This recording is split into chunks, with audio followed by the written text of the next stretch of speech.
See, in a very local way, I want you to listen to this man.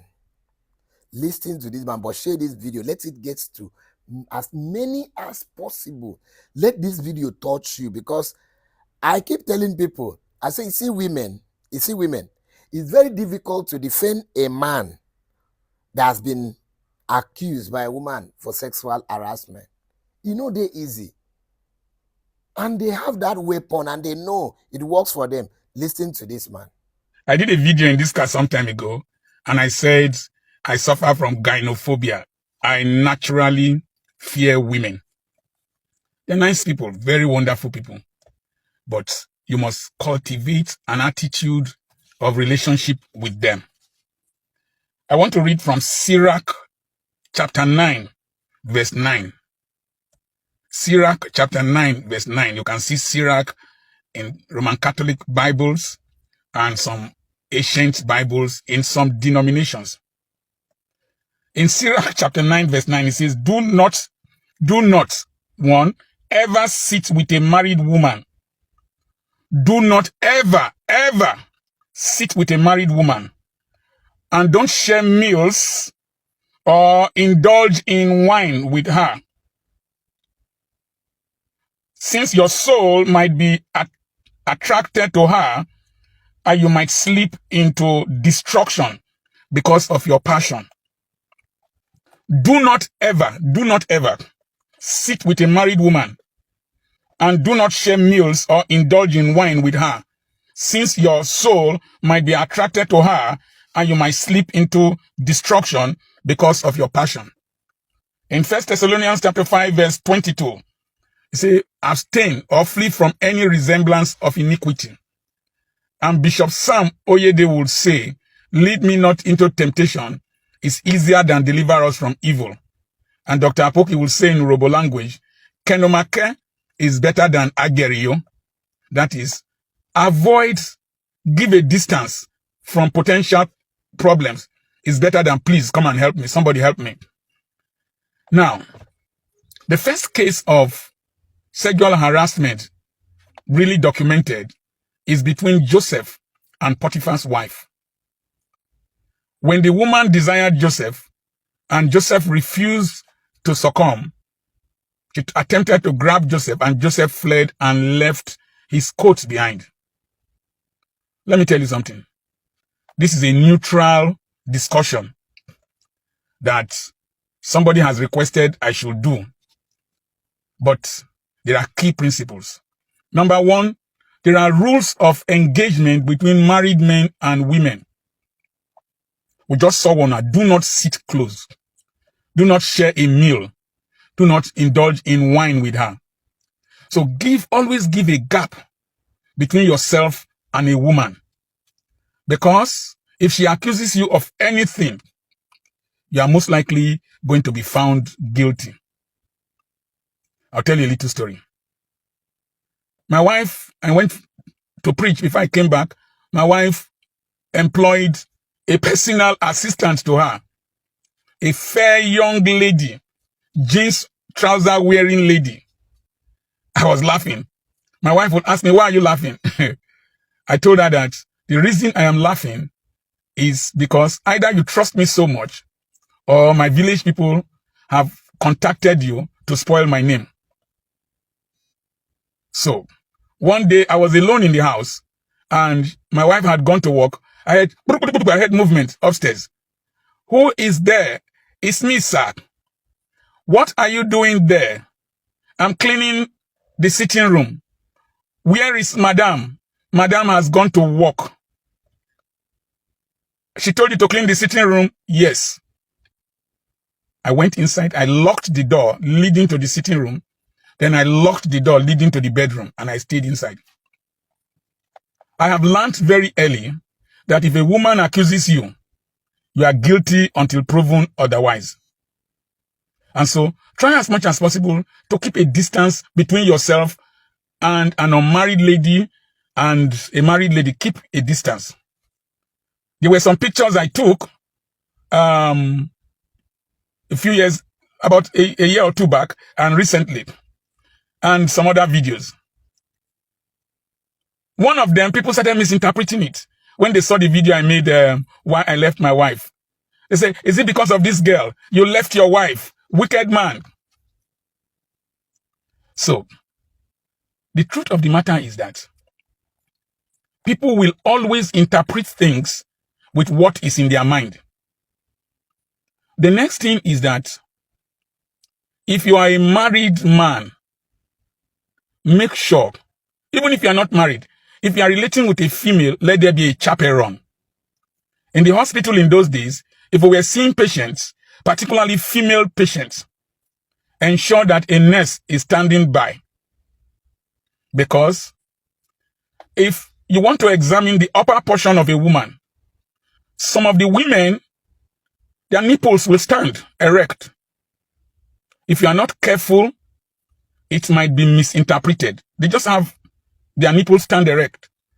If you want to examine the breast of a woman, if the right breast is the one that has pain, you are supposed to start from the left breast so that you can know the normal consistency before you examine the right breast. And you must explain to her, cover the other part of her body that you are not examining. You must explain to her, madam, I want to examine the right breast first so that I will know the normal consistency before I examine the left one. Make sure there is somebody, a nurse, female nurse with you there. Because if you just go and start examining the left breast and she shouts, doctor, why are you coming to examine my left breast? That's not the one that has pain. You are in trouble. You must always explain. If your friend has a wife that has an official relationship with you, if you want to do anything that might affect her, call the husband. Explain to the husband, we want to do so in the school. We will change your wife's class to another class. Let it not be that I am victimizing her.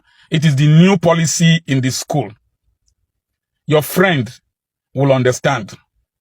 If there is the need to execute some changes, ensure that other women are aware about these changes so that it does not become as if you are victimizing. I wanted to give a married woman money who was residing near my school to add to her business. I had not had a very good relationship with the husband. When I mean very good, we were not pally-pallies. But I saw they were going through distress. So I told my elderly security man that I wanted to give some money to this woman to start her business. And I told my wife, if you told your wife before doing that thing, it will be better understood. I told my wife, then I gave the money to my daughter to give to the woman. That will save you crisis. If not, why are you giving money to my wife? Have I become so poor that you are the one giving money to my wife? Don't hold meetings alone with women, married women, single women. Let there always be a witness, particularly a female and more than one witness. Don't hold meetings with women in hotels. Don't hold meetings with women in hotels. Okay, my travel agent brought documents to me in my hotel. We went to the reception. We looked at my travel documents. As I was seeing her off, I made sure that my PA was with me when we saw her off. One Uber taxi came to carry her. Surprisingly, I didn't know that the Uber taxi driver knows me. This is far away Lagos. My PA was there and with me before she entered the taxi. If I carry women who are not married to, they are not my wife, not my family members, they usually sit at the back seat. At the back seat. I don't give lifts to women. Because if you give lifts to a woman and you drop her and she grabs you, pay me the money I used to service you last night. You cannot, you go explain, tire. You go explain, tire. So as a man, in a nutshell, try to avoid unnecessary proximity to women. If you work together with women, make sure you have a chaperone, you have witnesses. You as a woman, If you are going to see a man, make sure you go with a chaperone. Go with a chaperone.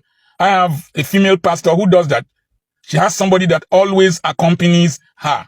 And that is very good. You are protecting yourself from people. Now, it is very difficult to defend a man who is accused of sexual harassment. Who is accused? If Bathsheba had said that David sexually harassed her, no person will believe her. So don't defend any man. It took the prophet of God to come and convict David. Don't defend any man. That idiot in between our legs is not born again, has no sense of its own. When it is erect, your brain is soft. So don't let your erection give you direction. I've always said that. Make sure you protect yourself from yourself. I told you the story of my nurse that was traveling with me. And then I was still young and she sat in the front seat. Contrary to, it is later I learned these rules. And the skirt shifted. And I looked. And I concentrated. My mind said, look again. And I looked. And evil thoughts started passing through my brain. Just branch a hotel with this girl. Nobody will know. Your wife is at Enugu. Nobody will know. God help me. I concentrated. I started speaking in tongues. God help me. I got to Enugu safely. Nothing happened. After many years at Binez Hotel, she came with her 3 children and knelt in front of me. He said, told the children, see the man who made me who I am. Assuming I had crossed or tested the microphone, I would have gotten into trouble. The second look is the most dangerous look. The third look is the final look. Try as much as possible not to look. If you look, remove your eyes. Plead the blood of Jesus over your life. The higher you go, the hotter you become. The higher you go, the easier you think for that women will fall prey to you. And really, they come towards you. Like as Drosophila melanogaster is attracted to fruits. They will come. They will come. But if you have common sense, flee. The Bible says flee. Boso. Sare lo. Sare. Run and leave your shoes, if possible. Tiger Woods said that he thought he could get away at a certain stage, that he was invincible, or there's nothing that people will say. According to Sirach, he said, lest he pulls you down to your destruction. So be very, very careful with women. That is all I have to say. I don't know whatever transpired. I don't know whatever they said. But when you are communicating with a woman, in all my social media communications, I will never say my dear to a woman. It's ma'am. M-A-A-M. Thank you, ma'am. Thank you, my sister. I never say my dear or I love you. Never, ever. Because your hearts might be clean, but it might be misinterpreted to become your word against their own. Flee fornication. Flee adultery. Flee anything that resembles adultery. And as the book of Sirach chapter 9 verse 9 says, do not ever sit with a married woman. Avoid married women. If they sit, let them sit a distance from you. Always have a chaperone.